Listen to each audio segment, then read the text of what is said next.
everybody, Erica Serwin here, and today I'm going to show you a quick fun packaging idea I found for these really cute bone pins. They are from Amazon. I'll have a link on my blog telling you exactly where they are. They are perfect for Halloween, and I was really trying to find something to go with this cute set, Mr. Funny Bones. Specifically the sentiment, have a humorous Halloween. I just think that is so clever. So when I saw these on Amazon, I had to snag them up. I think that they came in a pack of 10. I can't quite remember, but check my blog for the link. All right, so let me tell you about the bag that it came in. This is a 2x8 cello bag. Nothing fancy. It's new in the annual catalog. It's Stampin' Up! Catalog. And the reason I like these so much is because they're a little bit easier to fill than our old 1x8s. And regular size gumballs fit down in here. So I find that gumballs are a great thing to put in these bags. So that's why I like them. They come in a pack of 50, I believe. Check my blog for the link for these as well. So I cut some of our spooky Halloween paper. It is 1 3/4 by 6. I could have made it as long as a bag, but if I cut it at 6, I can get more pieces out of the bag, out of the page. So I'm just going to slide that down, and then I just put the cute little pin in there. And you can see that pin is just about 6 inches. All right, so we're going to take a piece of Whisper White, and I have played around with this stamp set, and it is photopolymer. They're all clear, so you can see where you're putting them.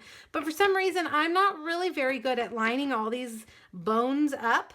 So I found that the way I situated it on this white paper, it doesn't matter how they're lined up, because we're going to cover it up a little bit with our little sentiment flag across the center.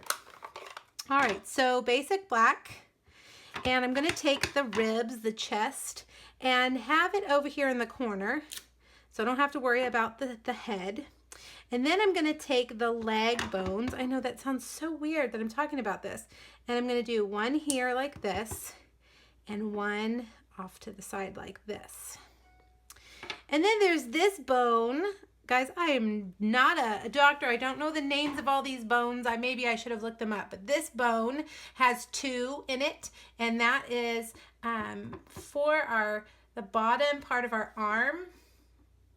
So I'm going to put that there. So he's kind of bending his arm over a little bit. And then I also put this one down here like this and like this. If my anatomy is incorrect, just forgive me, you guys. It's just for fun. Now, you can see I didn't put them next to each other too much. I didn't worry too much about that. I'm going to do that same thing with the hand, and then the foot.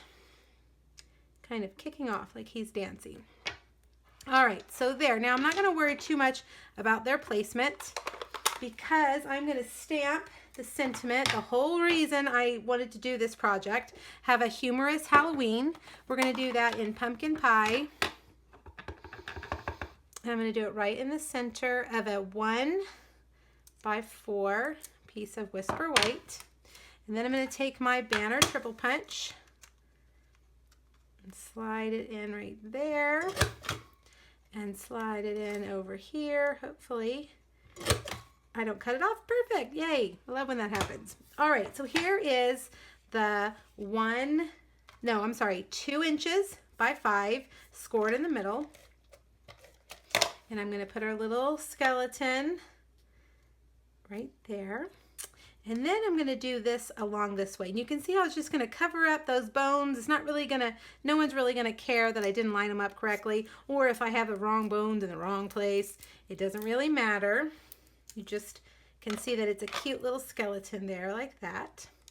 Now I got some of our pumpkin pie glimmer paper, and I cut out a tiny heart. Now when I went to pull my supplies to make this video, I couldn't even remember which heart I used. We have lots of little hearts. The one I think I used is this Thinlit that's in the treat bag Thinlit collection, but there's also one on the cookie cutter punch, the owl punch. There's tiny hearts everywhere, so use which heart you have. We used to have a tiny heart punch. You may even have that one.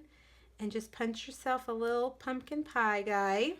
I did trim off just a little bit of this, and you know what I did? I made a mistake, you guys. I was supposed to staple that on first before I put on the white.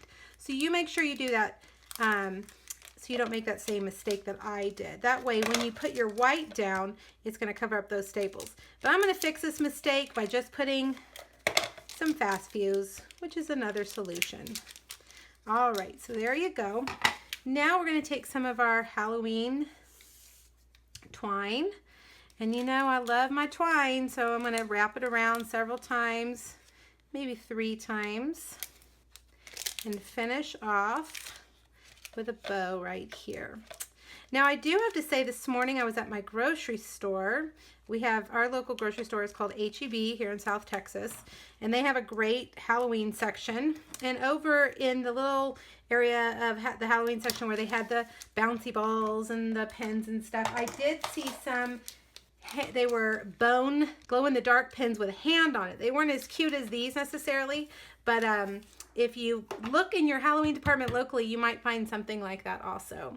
So these are going to be for sale at my craft fair for $3. You guys always ask me how much I'm going to charge. I think $3 will probably cover it. And I think these would be great for, like, if you worked in a doctor's office or for the school nurse, or just for anybody. I think it's funny. My kids got my own kids got a kick out of these pens when I opened them up from the mail. They thought they were pretty gross.